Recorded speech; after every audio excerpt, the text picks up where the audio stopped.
بسم اللہ الرحمن الرحیم نحمده ونصلی علی رسوله الکریم اما بعد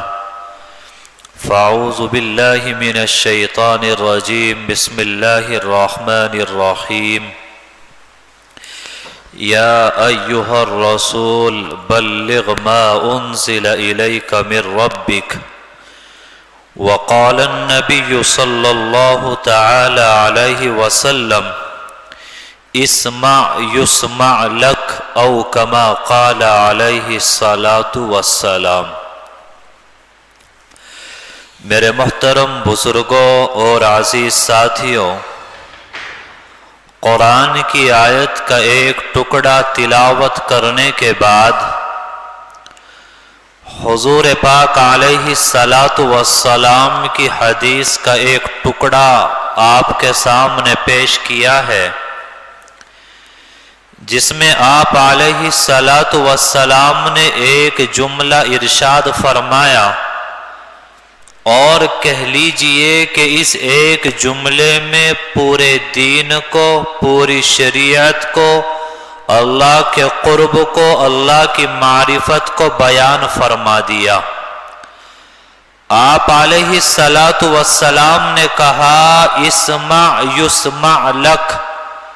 کہ سنو تمہاری سنی جائے گی، یعنی تم مانو اللہ کی مانو تمہاری مانی جائے گی، تم اللہ کے حکم پر چلو کائنات کی ہر چیز تمہارے حکم پر چلے گی، تم اللہ کے تابع ہو جاؤ دنیا کی ہر چیز تمہارے تابع ہو جائے گی۔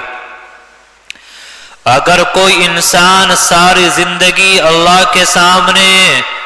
اپنی صحت کی دعا مانگتا رہے، کامیابی کی آرزو کرتا رہے، دولت و شہرت کی تمنا کرتا رہے، اگر وہ ہمیشہ اپنی ہی سناتا رہا اور پالن ہار کی نہ سنی، تو حدیث نبوی کا فرمان ہے کہ اس کی بھی نہیں سنی جائے گی۔ اگرچہ مومن کی دعا ضائع نہیں کی جاتی، لیکن دنیا کے اندر اس کی تاثیر اسی صورت میں نتیجہ لا سکتی ہے کہ وہ پہلے اللہ کی سن لے، اللہ کی مان لے، پھر اللہ بھی اس کی سنے گا اور اس کی مانے گا۔ جو انسان اپنے خواہشات کو، گناہوں کی آرزوؤں اور تمناؤں کو اللہ کے تابع کر دیتا ہے، تو پھر بن مانگے اس کی خواہشات کی تکمیل کی جاتی ہے، اور جود و سخا کا مالک اس کے لیے اپنے خزانے کے دہانے کھول دیتا ہے۔ کسی اللہ والے نے کہا ہے من کان للہ کان اللہ لا، کہ جو اللہ کا ہو جاتا ہے اللہ بھی اسی کا ہو جاتا ہے۔ یعنی جس انسان نے اپنے ظاہر و باطن، اپنے علم و عقل اور اپنے اخلاق و عادات، اپنے خیالات و نظریات، اپنی طاقت و قوت، اپنے خواہشات و لذات کو اللہ کے تابع کر دیا،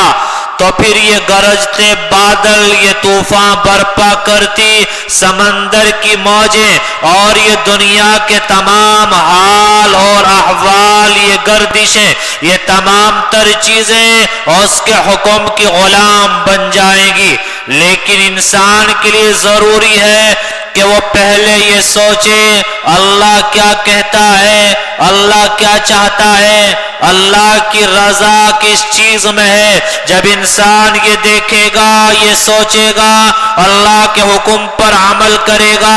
اللہ کو راضی کرے گا اور اللہ کے حکام کو سامنے رکھے گا، تو پھر دنیا کی ساری طاقتیں سر رگڑ کر اس کے سامنے آئے گی، اور ہر چیز اس سے محبت کرے گی، اور ہر چیز اس کے حکم کی غلامی کرنے پر مجبور ہو جائے گی۔